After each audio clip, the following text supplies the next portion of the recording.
जिनसे है आप बेखबर, दिखाएंगे हम वो खबर। खडकी समाचार मध्ये तो कॅबिनेट मध्ये विषय आणावा लागल। 18 तारखेला मी उपमुख्यमंत्री महोदयाला मुख्यमंत्री महोदयाला विनंती केली, वसंतरावजी देशपांडे साहेबांच्या नावाचा जो हॉल आहे तिथेच आपण तो बनवणार आहे, इथंच नागपूरला।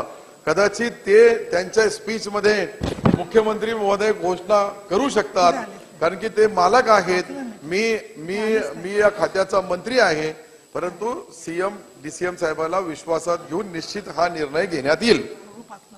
सर्व लोकांना घेऊन चालतो, पण एका घटकावर अन्याय होऊ नये, त्या समाजावर अन्याय होऊ नये, तुमची आमची भावना अध्यक्ष महोदय। आणि म्हणून आपल्याला आपली या ठिकाणी अशा प्रकारची आमच्याकडे आपली विनंती अध्यक्ष महोदय, या ठिकाणी सरकार दुजाभाव करणार नाही अशी आमची आपल्याकडे विनंती अध्यक्ष महोदय।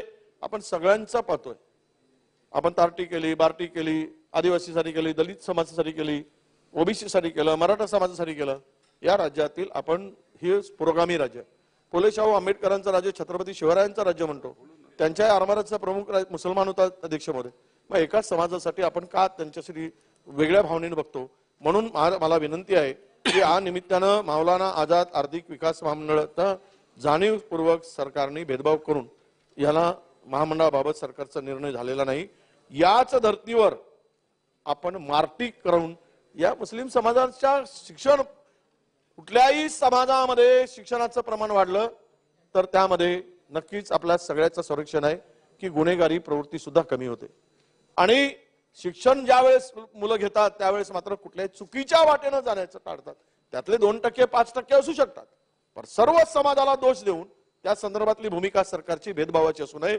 म्हणून मौलाना म्हणजे मुसलमान समाजातील या ठिकाणी अल्पसंख्याक समाजासाठी मार्टी सारखी एखादी संस्था आपण उभी करावी। विशेष करून ओबीसीतला संपूर्ण योजनेमध्ये मुसलमान समाज सुद्धा ओबीसी मध्ये आहे, त्यांच्याकडे सर्टिफिकेट आहेत, प्रमाणपत्र आहे, व्हॅलिडिटी आहे, त्या समाजाला सुद्धा यामध्ये समावेश करा। त्यांनी काय घोळा मारला आपला? हा महाराष्ट्र सर्वांना घेऊन चालणारा राज्य आहे, आपण सर्वांच्या हिताचं आपण रक्षण करणारे आहोत।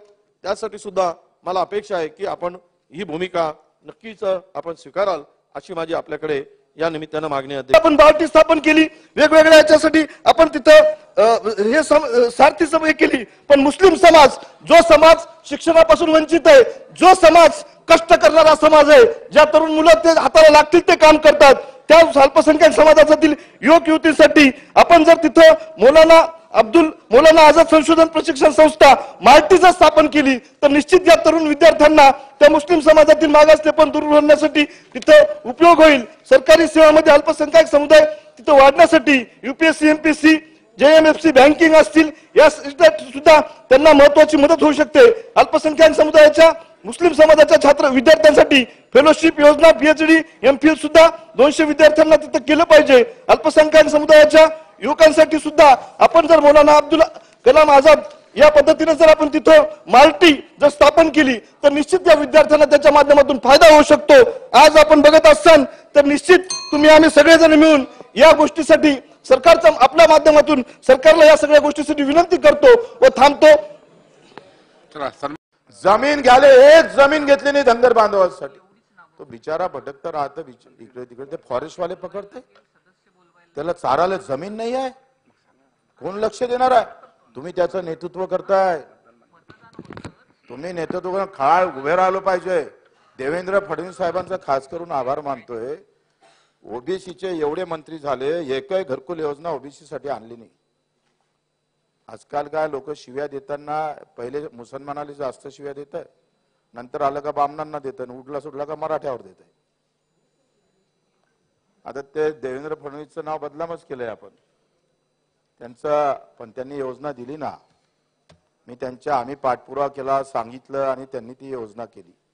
अध्यक्ष महोदय, जे चांगलं आहे आम्ही चांगलंच बोलतोय, आणि मी कोण असं का बरं घाबरायचं? आम्ही का तिकीट मागायला यायला लागते का सावे साहेब तुमच्या पक्षाकडे? काही गरज नाही आम्हाला, आमची परमानंट तिकीट आहे गुलाबराव, आणि त्याच्यामुळे आम्ही हे बोलायचं धाडस करतोय। मागून आमचे आमदार म्हणत, मी नाव नाही सांगत, असंच बोलत जा म्हणे, तुमचं बरं आहे म्हणजे तुम्हाला काही आम्हाला बोलता नाही येत म्हणे। मी म्हटलं मला सांगत ना, तुम्हाला जे बोलता येत नाही ते मी बोलत जाईल।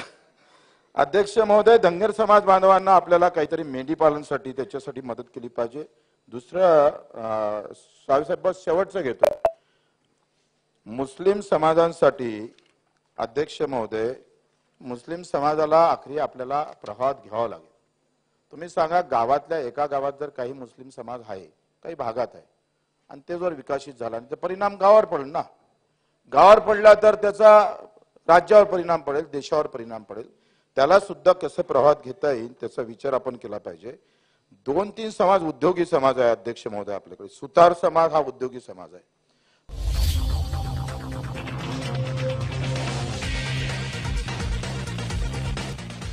जिनसे है आप बेखबर, दिखाएंगे हम वो खबर.